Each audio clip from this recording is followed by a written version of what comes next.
In this quick tutorial, I'm gonna show you how you can upload vertical video on YouTube.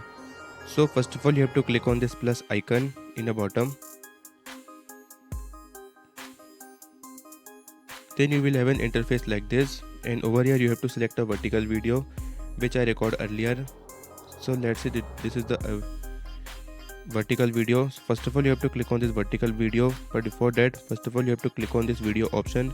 If this is in your short option, so then you have to click on this video option, and then you have to select a vertical video whichever you want to upload, and then you have to click on next, and then you have to again click on next.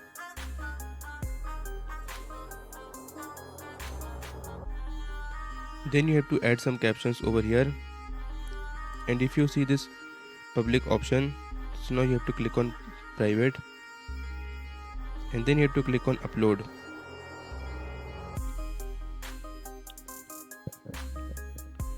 So as you can see, this is the vertical video which I uploaded earlier. So this is how you can upload vertical video on your YouTube application.